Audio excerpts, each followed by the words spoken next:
Hi everyone, I hope you're well and you're happy. So in this video, there's no drilling, there's no building. What I'm going to do is just to show you just a different technique on painting. So a technique on how you can get a distressed look on a final project that you're currently doing. So this is one of my latest favorite painting techniques that I've been using and trying to experiment on. So I'm going to just show you the step-by-step procedure and what to follow. So always note that this is a freehand exercise. By freehand I mean my project will never be like my neighbors or yours, so it's always different in how it comes out, but the technique is always the same. So for this project, I'm going to use this round circular offcuts. I got this offcuts off Facebook Market. They come in different sizes, so I'll leave down in the description the exact cuts and the sizes as well, and also where I purchased them. So if you are able to cut the offcut yourself, do it. So this is just for demonstration purposes, and I'll also show you the amazing projects that I come up with. So I think I made with this round circular circles, I made a lazy Susan, which is like a spinning table, and I also made like a side sofa stand, which I use for my pot plant. So do follow along and just let me know what you think about this technique. I love it. It's more of your, it's a distressed look, more of your farmhouse style look. So do try it. So I'm going to start off with this offcut. So this is the offcut I'm starting on. This project, what I'm going to do, I'm going to use Harlequins Paint different stains. So this is their stain. The name of the stain is Mature Tick. So this is by Harlequins Paint. And I'm also going to use the African Ndivhuwo paint by Harlequins Paint as well. So, and then this is also the Easy Seal Gloss by Harlequins Paint, and I'm also going to leave in the description where you can purchase this and the names of the different stains. And I'm also going to use chalk paint by Harlequins Paint, which is aged white. So basically, when you're trying to get a distressed look, just to give you a bit of a history on it. So basically, we're just going to stain the first step is just staining. So that's the first step what we're going to do, just to stain the project, then let it dry. Then once you're done letting it dry, you need to sand it. Once you're done sanding it, you need to apply your favorite second paint or so the first thing you're going to stain it, then the step after you sand it, you're going to use a paint, and then the third process you're going to sand it again. Then once you're done, you seal your wood. That's the whole process. So let me show you how to do it. The first thing that you must do, just make sure that you shake it and mix the mixture inside. And then I always have a small container where I pour my stain. So this is a Ndivhuwo stain, but Ndivhuwo basically means black. So it means basically black. So the next thing that I'm going to just use a mutton cloth or just use any other cloth. The one perfect thing I love about this cloth is that they don't leave the fluffiness that you normally get on normal cloth. So I love them. You can also purchase them as well. So I cut them in small pieces. So I'm just going to roll it. I'm just going to roll it and then just do a bulb. And then what I'm going to do, so this offcut is already nicely sanded. So if you're using a cut which is not sanded, so sand it before. So mine is already sanded. So what I'm going to do, just to look at this is pine. This is made out of pine. So you can see the natural color of the pine. It's also beautiful as well. And also the patterns that go with that.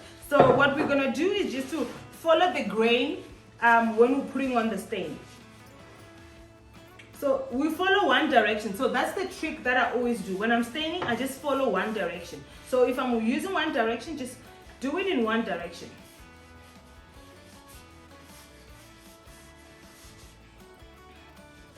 So just always go around and just do it in one similar direction.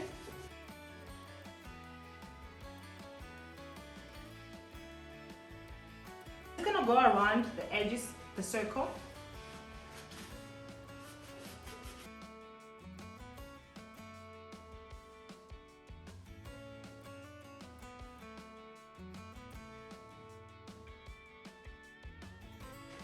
So I'm all done with this. So we're gonna wait for this to dry nicely. So you can see, if you can see closely, like the perfection of how beautiful how the pine is showing. So it's beautiful how it's showing. So I'm gonna just show you different variations.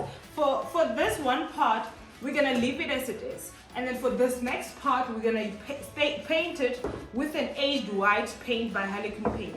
So I'm gonna do that. I'm just gonna wait for this to dry a little bit. It's nice and dry. I'm gonna do two different variations. So we'll start off with this side, also come on this side. So I'm gonna put a description for the exact paints that I used on where you can buy them and everything. So they have a tight seal, so it's good so that your paint mustn't spill. So just apply along with the grain of the wood.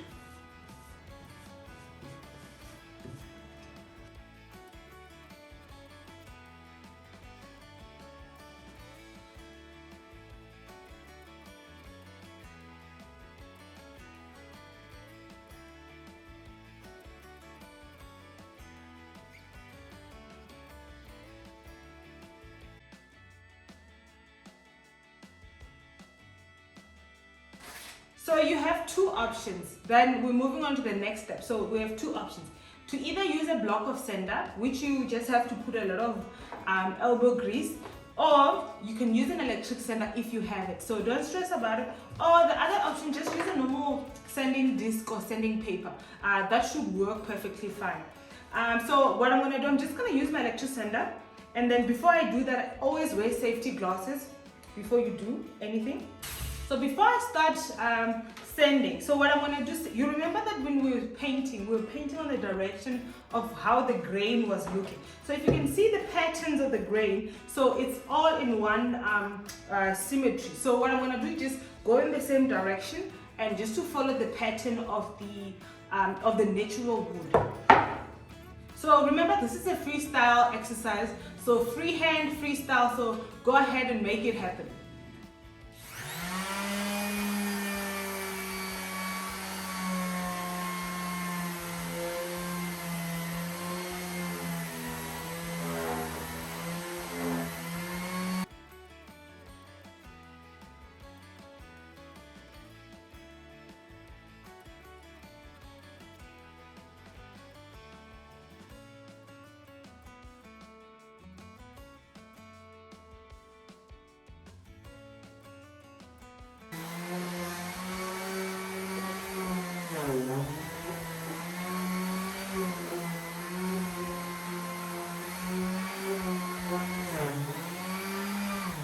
Next thing that you do, once you're done sanding, just clean up the surface and clean up your table as well.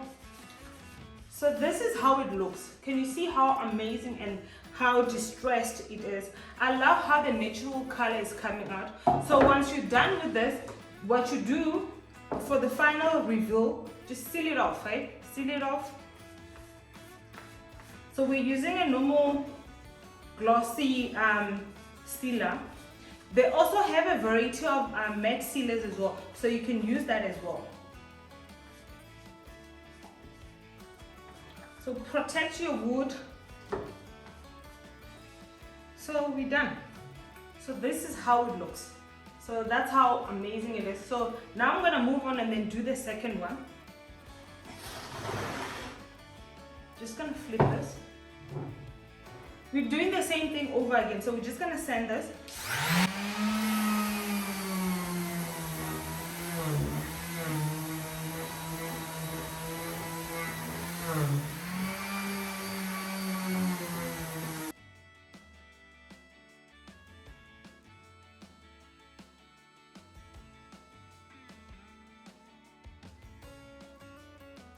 But I'm gonna do the same thing, and just to seal it on top, let me just scoop a bit on here. Yeah, there we go. And then just to seal the final project,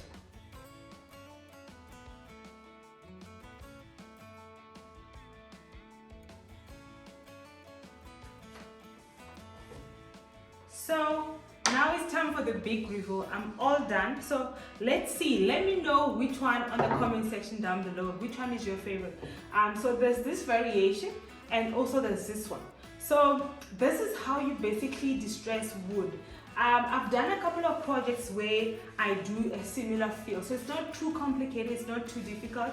So this is how it is. Or this portion. So let me know how it looks. I love all of them, so go crazy and then do a lot of projects with a similar feel. Play around. We always learn by trying out new different things. So thank you so much, and let's call this Daily Tips by Ndi. Not Daily Tips, yeah. Daily Tips by Ndi. Thank you so much, and until next time, thank you so much. Cheers. Bye.